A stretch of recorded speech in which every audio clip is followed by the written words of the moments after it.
So in zoos, they can hold almost any different kind of species. So this can include taxonomic groups like carnivores, which might be really big like tigers, or much smaller.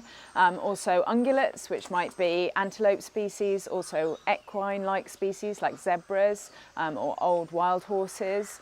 It could include species of birds, which might be things like penguins, or big birds like ostriches, birds with very sharp beaks. Also reptiles, could include venomous reptiles or snakes. So really across the board, primates as well, which might be big gorilla type primates, or much smaller callitrichid, which are the tiny marmosets and tamarins. So it could be really anything at a zoo.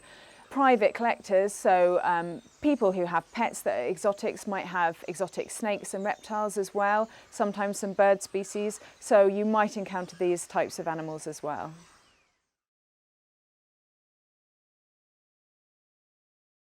The animals that you might encounter in these sorts of situations might have specific risks and hazards associated with them, which might not be visible. So they could be venomous, they might be a type of snake that might have a constrictor capacity, which can be very dangerous.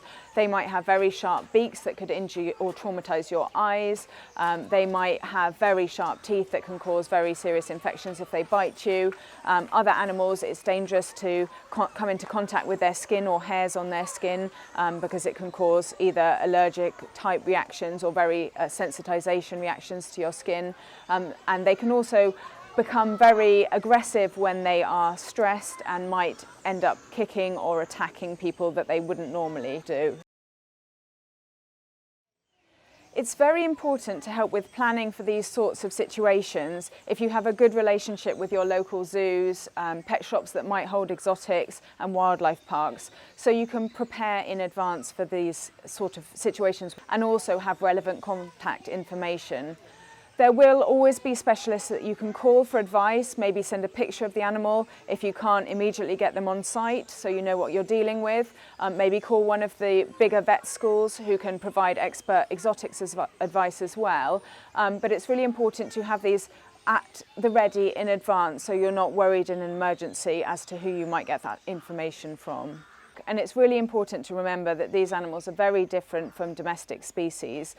So consult your expert opinions. Ideally, don't approach the animal or handle the animal until it's anaesthetized, unless it's small and safe to do so, because you could put the animal or yourselves in more danger by doing so.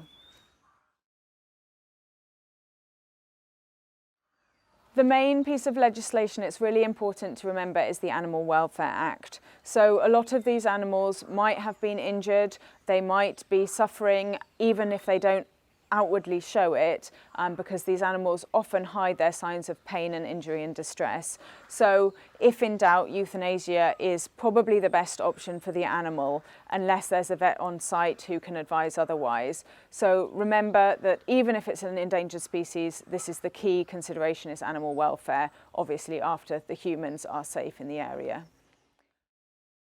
It's very important to remember that once you've attended an animal in an incident such as this, to make sure that there is ongoing care and examination of that animal moving forward. So animals involved in fires, animals that have escaped or got loose or been involved in floods and stranding, they will all need veterinary checkups from qualified vets that are experienced with exotic or zoo animals to maximise their welfare and make sure that they are fit moving forwards.